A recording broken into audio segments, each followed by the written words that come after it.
So next, I want to tell you a little bit about the work that we do at the Excite Center at Drexel University. And so since 2012, I've had the incredible privilege of directing this center, which we created to try to break down some of the disciplinary silos that we've heard so much about over the previous day of remarks. At the Excite Center, we try to develop transdisciplinary individuals by giving them deep experiences with both technology and creative expression. Much easier to show you than to talk about it. So here's just one early example of some of our work.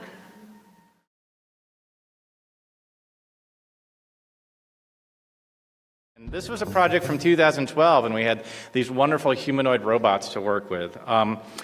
And in putting together a creative project, an expressive project like this music video, our students learned so much so quickly.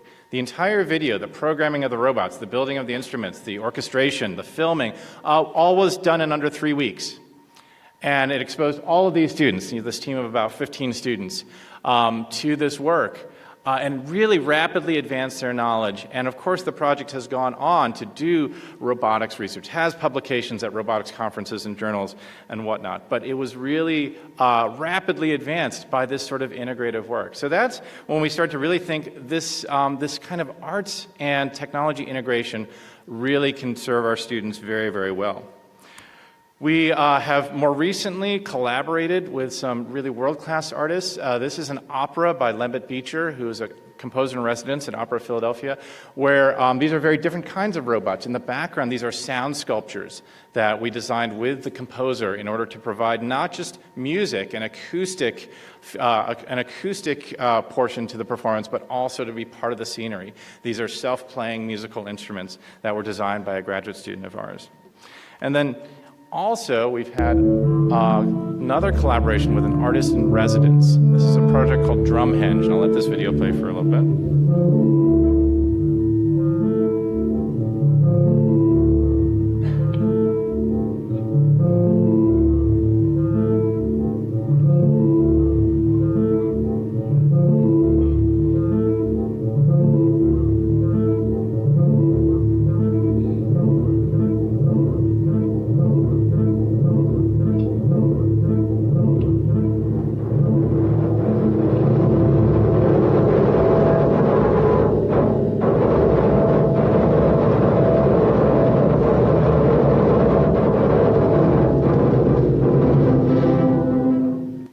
So this work is a collaboration between artist Peter English and a PhD student in electrical engineering, Jeff Gregorio, who is actually one of our student symposium fellows right here. And this work has gotten accolades both in terms of sort of the outreach component that we heard of yesterday, sort of the popular public forums, as well as receiving a Best Paper Award at an audio conference, a technical conference. So these sorts of mergers certainly have a tremendous impact on our students at the graduate level. But going even further, we've had projects started as undergraduate projects. This is our collaboration with the Philadelphia Orchestra, a system called LiveNote. And this was really brought to me by an undergraduate student saying, hey, maybe we can write an app to help people better understand what's happening in a live symphony orchestra performance. So we prototyped this, we developed the system. This was a Drexel undergraduate senior design team who designed this, and then we pitched it to the Philadelphia Orchestra, got some funding, and then now this is actually deployed in regular subscription concerts at the Philadelphia Orchestra. We're the only orchestra in the United States that we know that has a system like this. It's not every concert, but for certain subscription series, this system is active, and it's a way of sort of giving a little more context, a little more scaffolding to those who don't have as much experience with classical music. We've gone on to collaborate with other art forms as well. This is a collaboration with Parsons Dance, the fantastic modern dance company in New York City.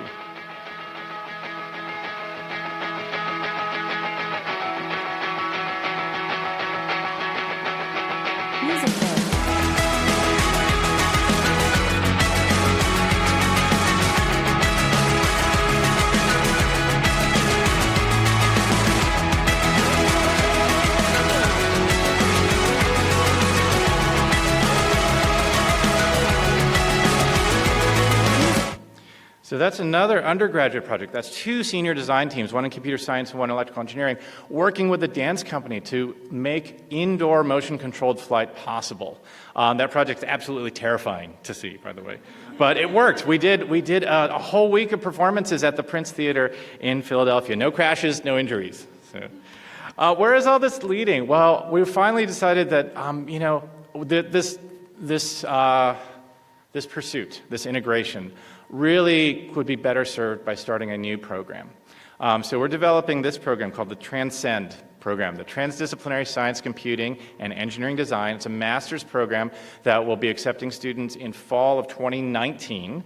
We're actually doing some working with some pilot students this fall, but starting the program officially next fall to really bring these worlds together.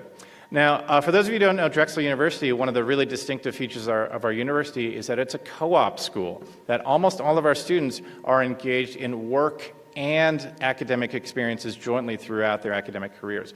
We're taking that into this graduate program as well, where in addition to doing this sort of transdisciplinary arts and technology collaboration, students will have 6 months to go be a co-op in industry for a nonprofit, for an arts organization, to actually do hands-on work sort of in the real world.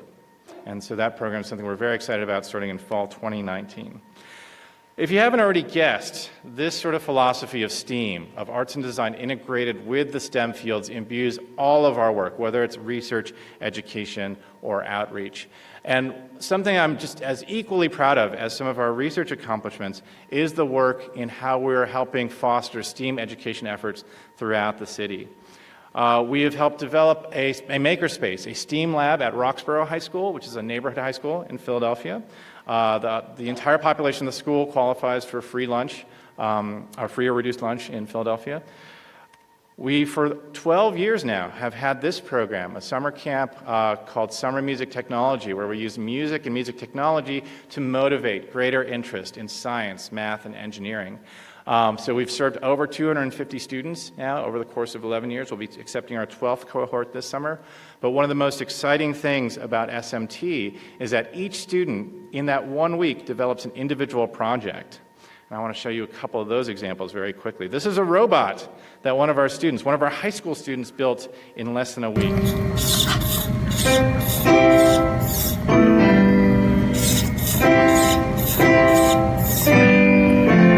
I love it because it's a digital robot to play a virtual keyboard.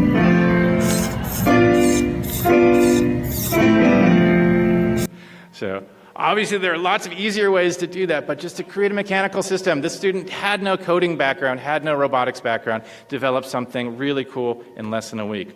We also make them put that work into a performance, that creative outlet. That performance deadline is an incredible motivator for students of all ages. And so sometimes they do performances like this.